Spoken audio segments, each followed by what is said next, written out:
Welcome, everybody, to this week's podcast episode for the Financial Freedom Podcast. And I'm your host, Dr. Christopher Liu. As you know, I talk about 4 different types of freedom: time, financial, location, health freedom.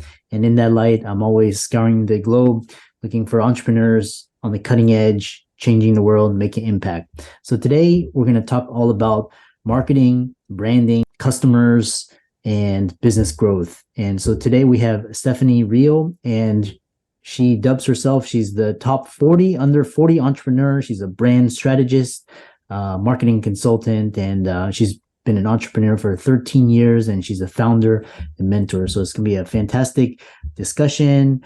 And with that, I'll welcome her, Stephanie, to the show. Welcome. Thank you. It's so great to be here. Yes, I know we had connected through Podmatch, which is like the Airbnb of podcasting, and I love it. Try to, and like I said, you're a great fit for the audience because they're interested in marketing, branding, digital marketing. So tell us more about your story, your company, and how you got started. Absolutely. I actually started my first business as a side hustle at the age of 22. So I didn't have any traditional marketing experience, but I had done some work in marketing at that point, was a senior in college and was sitting in my first real marketing class, and it just clicked. I loved the balance of storytelling. And I did a lot of that. I was a journalism undergrad. And I did a lot of that, and I loved that piece of marketing. I loved the data and analytics, and especially for those of you who are listening with that science mind, it can be really black and white when you're looking at the data. You can clearly understand if something is resonating with the audience or not. And I loved that with marketing, a little bit of psychology, understanding consumer behavior, because it's not just let's pick our favorite color and run with it. There's a lot of intention that goes into branding and branding to your ideal customer. And so that really lights me up. And gosh, it feels like ages ago at this point, but I guess it was 13 years ago, almost 14 years ago, where I started my first business and took that from a side hustle. I was working for other companies during my 9 to 5 hours, and then spending nights and weekends building my business, working with clients. Did that for 9 years. And then in 2019, I left my full-time job, left corporate, left a really, a comfortable salary and all the great benefits, and have went full in on being a full-time entrepreneur and really focusing on my business and clients full-time. And I haven't looked back. So here we are. It's awesome.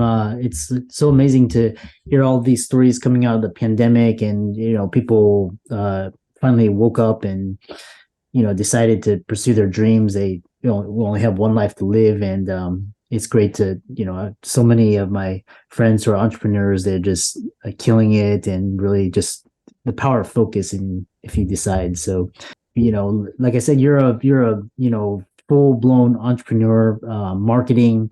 And so you talk about analytics and data, which is really interesting. I love marketing too. And then tell us 3 data points your small business should be tracking. Oh my goodness. There are way more than 3, but I think if we can only start with 3, one of the tools that I talk about a lot with my small business clients, and it can be a missed opportunity, is all the data that comes through Google Analytics. So it's a free tool. If you have a website or any kind of a URL that you're using and driving traffic to, there's no reason you shouldn't have that set up. And one of the things that I love to dig into there is your customers' engagement with the content on the page. So you can use behavior tracking and go through in Google Analytics. So you're going deeper, a level deeper than your site traffic or your number of sessions. But what are people doing when they get to the site? Where are they leaving? Where are they exiting and jumping off the page, going somewhere else?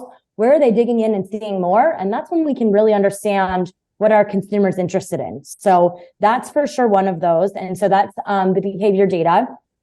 And then one of the other big misses, I think when we talk about email marketing, I truly believe that no matter what the naysayers say, it's not dead. I think it's a really strong tool. It's one of the best converting tools still out there for small businesses. But I think so often as a small business, owner, you think, oh, what are my open rates doing? But it's so much more than that again. And we're going to hit a little bit of a theme here. I want to know how your audience is engaging with that content. So open rates, great, but depending on what email platform you're sending to, if it's Outlook versus Gmail, it counts that email as an open sometimes before the customers actually even literally open the email and read it. If it just hits their servers, it pings back as an open. So that's not really a great metric for us to know what's happening with an email. And one of the ones that is your click-through rate or your click rate in an email. So if you're sending out a campaign, yes, you want to have an eye on the open rate, but more so click-through rate for email, because that's going to show you how people are engaging and finding your email once they're receiving it and actually truly opening it, not just it hitting a server and saying that it's an open. So that's the second.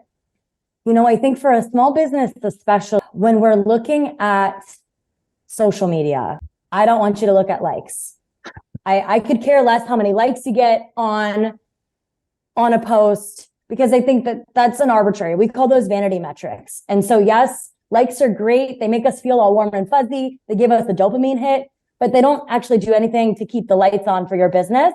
And so I always like to see referral traffic, again, going back to Google Analytics, or if you're using like Wix or Squarespace or Shopify or another platform, they'll have those native analytics within that platform too, where you can get some of this data. So look at referral traffic. What are my top performing? Where's the majority of my traffic coming from?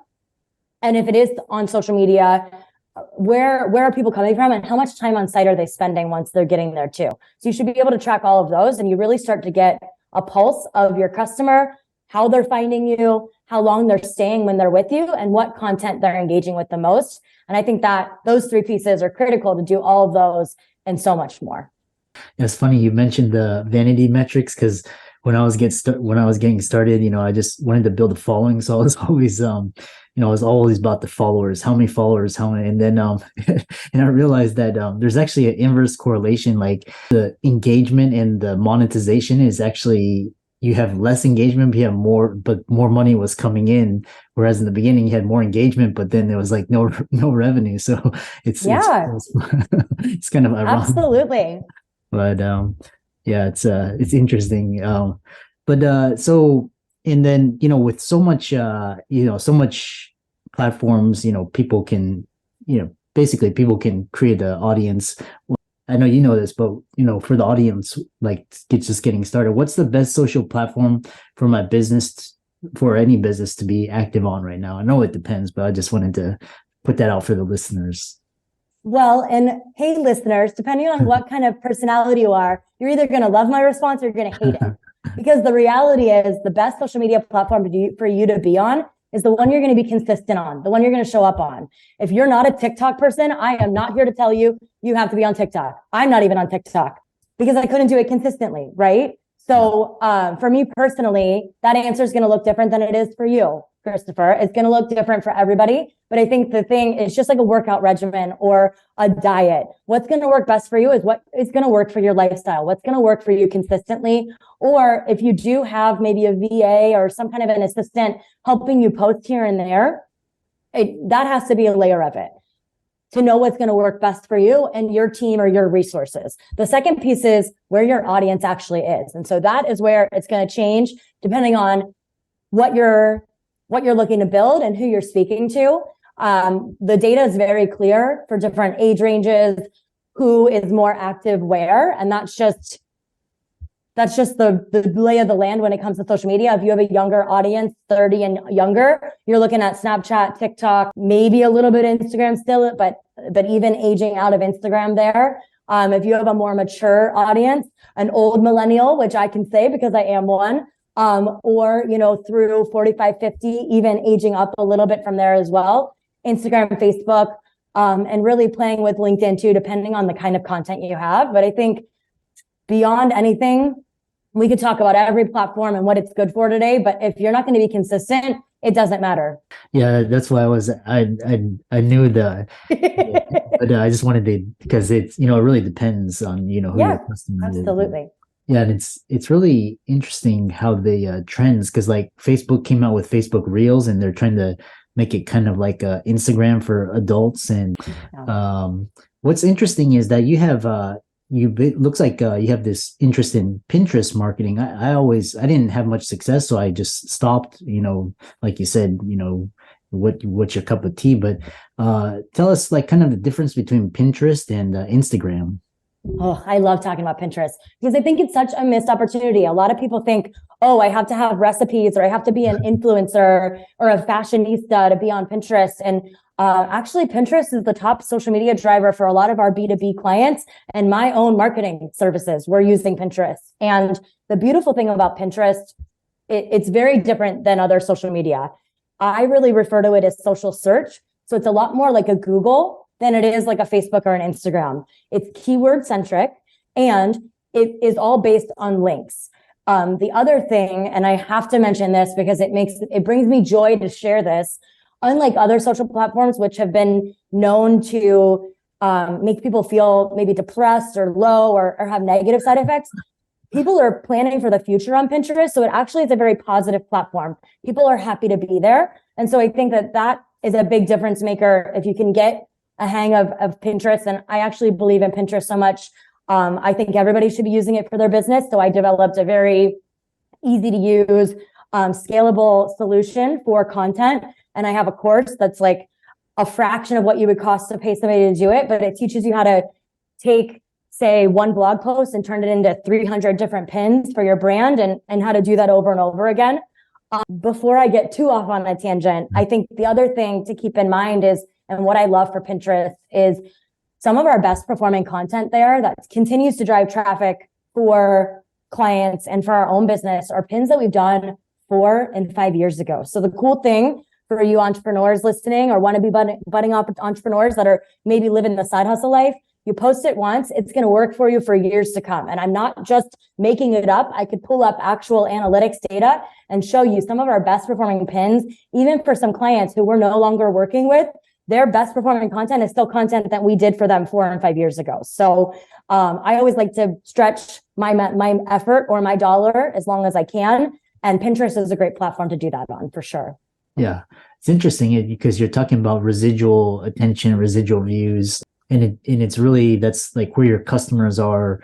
Some of the very interesting platforms are like Pinterest. There's Tumblr, which is kind of like Twitter a little bit, and then like Substack, which are really kind of like so basically go where your audience is. But on the subject of Pinterest, I know a lot of the audience and listeners out there, because you talk about the science behind branding using color psychology, and what is kind of the science and driver behind branding and how to get customers to convert. So I think that would be we could spend a whole discussion on branding.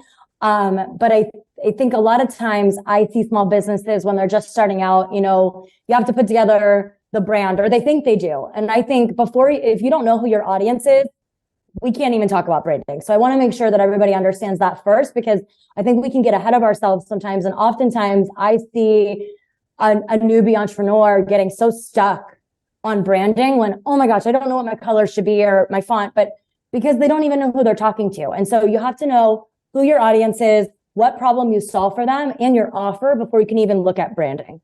But the cool thing with branding, and how I am by no means a doctor, but I get to play scientist a little bit at this point, because once we know your audience, your offer, and the transformation you're going to help that audience achieve with your product or service, we can layer on intentionally with colors and fonts that help subliminally tell the brain about what your brand offers them. So, like, for example, the color blue.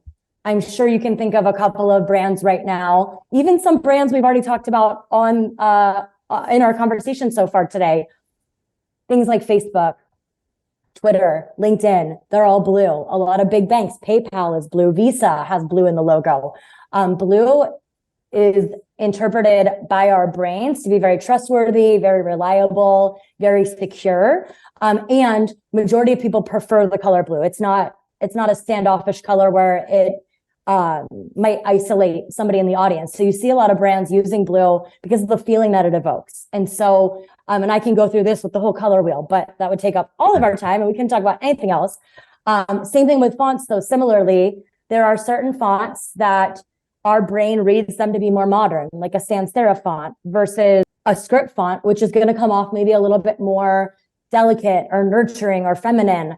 And so really, depending on your audience, you can really intentionally craft how they feel when they first impression of your brand before you actually even tell them what you do by the colors you choose and the fonts you use. So it really shouldn't be your favorite color that you're using for your branding. Yeah, that's like branding is like this whole other topic, and it's like what constitutes a brand, how do you stand out, what's your competitive, like all these, Nike, Starbucks, all these, they understand like how to get into the consumer awareness mindset, how to capture and that's actually, social media is like capturing attention and how to cultivate attention. And so really interesting, as we get to the end of this, we're near the end of this talk. One thing is that you have advice for people considering becoming entrepreneurs, some of your best advice or tips and things you wish you hadn't done, and tips on going all in. Man, such a good question. I think I don't look at failure the way a lot of people do. I learn from it and I quickly move forward. And I think that that's one thing that I see my relationship with failure has really evolved in the last 13 years and being an entrepreneur. I mean, when I was 22, I was fearless. I didn't think twice. I went for it. And I think the older that we get, when we've had maybe an experience where it didn't go quite the way that we thought, we can let that paralyze us. But I think that as an entrepreneur, you have to learn how to push through, learn the lesson and quickly move forward, because otherwise it can detract a whole lot more than just your mindset. It can really make a big impact for your business too. So I think that that's one thing. I do a lot of mentorship work with entrepreneurs or wannabe entrepreneurs or students that want to go into business. And we talk about mindset and failure a lot, because I think that we can get in our own way. And that's one of the things I see entrepreneurs do early on their journey, for sure. And I think the one thing, going from being a solopreneur and side hustle into doing it full time, that's a totally different way of approaching business.